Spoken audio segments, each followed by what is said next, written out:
Man, what's up, everybody? Welcome back to another episode of EOS. It's 1090 Jake, man. I'm rocking with y'all rocking with me. And for this video, we're going to be speaking on a 25-year-old man that allegedly went on a serial killer spree, and the feds are accusing him of murdering 6 people in 3 weeks.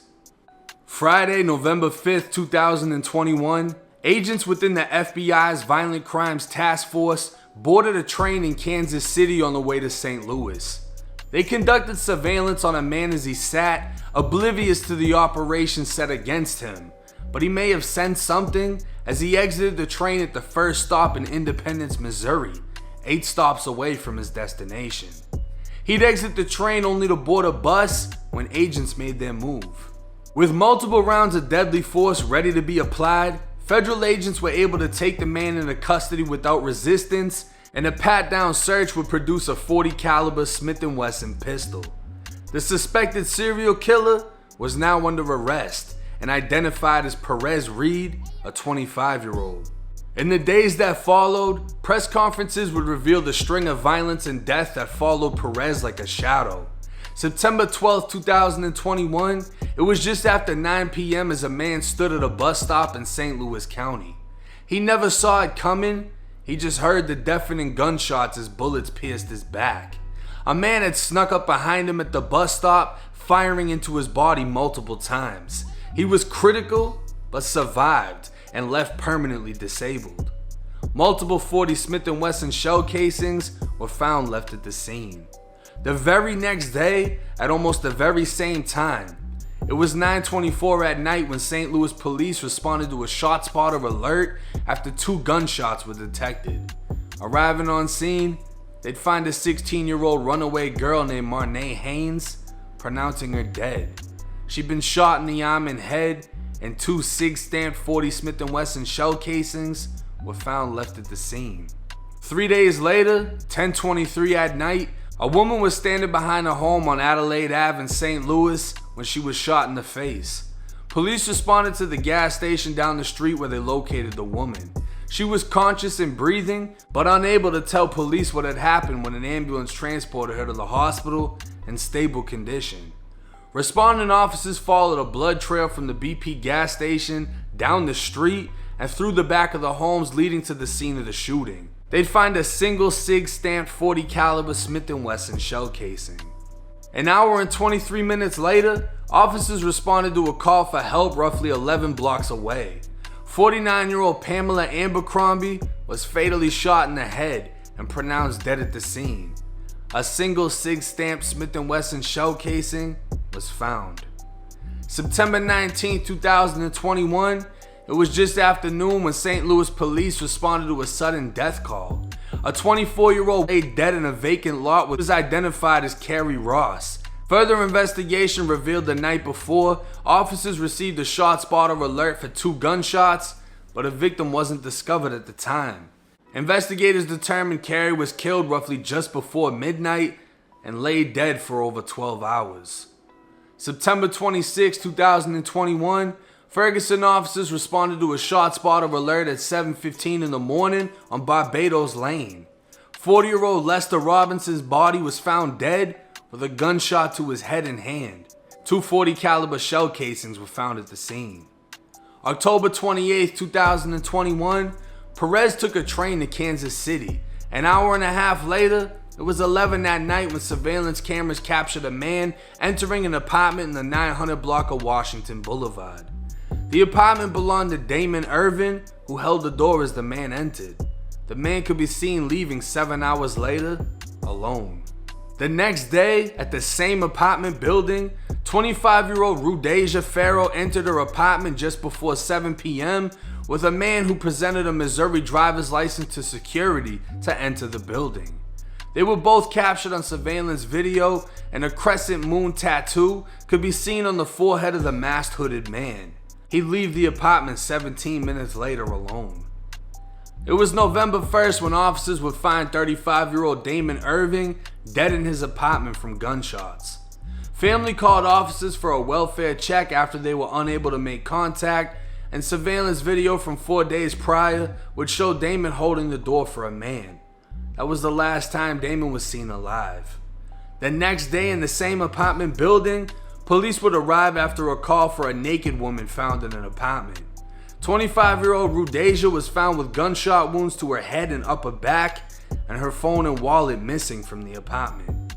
The video of her entering the building with the man with the crescent moon tattoo was the last time she was seen alive.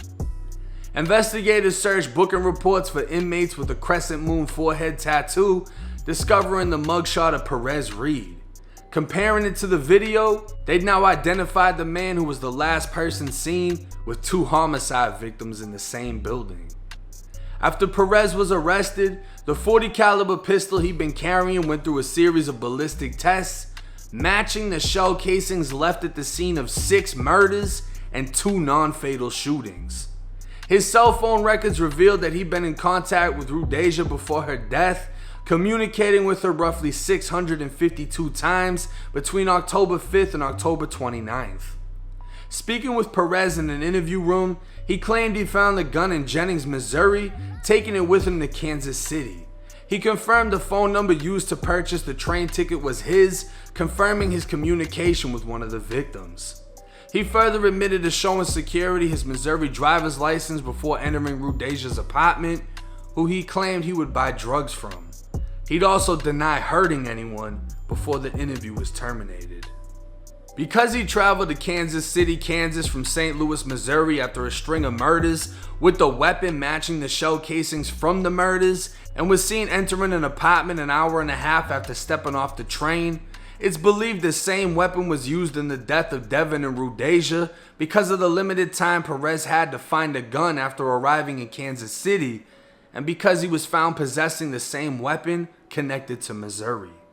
The federal government used this as evidence to find probable cause to charge Perez Reed with transporting a firearm in interstate commerce with the intent to commit a felony. While it's believed Perez is the sole shooter in 6 murders and 2 non-fatal shootings, he's only been charged with 2 first-degree murders and 1 attempt at this time, along with other state charges. Speaking with Perez's family, his aunt, who knew him as JoJo, described him as a good person, but explosive when mad. He was 20 years old when he'd set a garage on fire with gasoline after no one would give him money. Her and her mother escaped through a window, and JoJo was arrested for arson. The case would later be dropped after family refused to testify against him, and his aunt would say he suffers a mental illness, refusing to take an antipsychotic drug he'd been prescribed. He'd heard voices in his head since he was a boy, and these voices, they told him to do things to people. Friends who grew up with JoJo described him as a good person, even going as far as claiming someone had spiked him, getting him hooked on a drug that forever changed him. One man was serving county time while JoJo was in jail for arson, describing seeing JoJo in solitary confinement and refusing to eat for 33 days straight. It got to a point where jail staff wouldn't even offer him food. He claimed staff were trying to poison him, and he'd pass out during the day from fatigue. Now at 26 years old, JoJo faces the possibility of death if convicted of first-degree murder in Missouri, and may possibly face additional murder and attempted murder charges. Now, you know, anytime the feds get involved, the evidence is usually concrete, and they're only charging him with carrying a gun across state lines with the intent to commit a felony. But the feds and other law enforcement agencies were able to piece together all of these murders, and I mean, in every single murder it's the same thing. The same fucking ammo was left at the scene, the shell casings. Not only that, but it was just similar random shootings, back-to-back shootings. And then the most concrete evidence would be the video surveillance of him, where they're able to see him in one, see his tattoo in another. They identified him. They have a connection between him and one of the victims. The victim was the drug dealer. It seems like it's over with. And it's sad because if it's true, someone spiked him and a drug altered his state of mind, I wouldn't doubt it. It's a reality that actually happens, and you see people like that in prison whose minds are fried, and people will feed them even more drugs just to keep them like that. And sometimes they lash out. People have psychotic episodes. People need mental health treatment. And it's sad to see how many people on Facebook said they knew him and also pretty much confirmed he's always kind of had some type of issue. They just never expected him to take it this far. But rest in peace to all the victims. He may not get a death sentence because of his state of mind, but you can pretty much guarantee he's never going to be free for the rest of his life. It's 1090 Jake. I'm rocking with y'all. Y'all rocking with me. Till next time.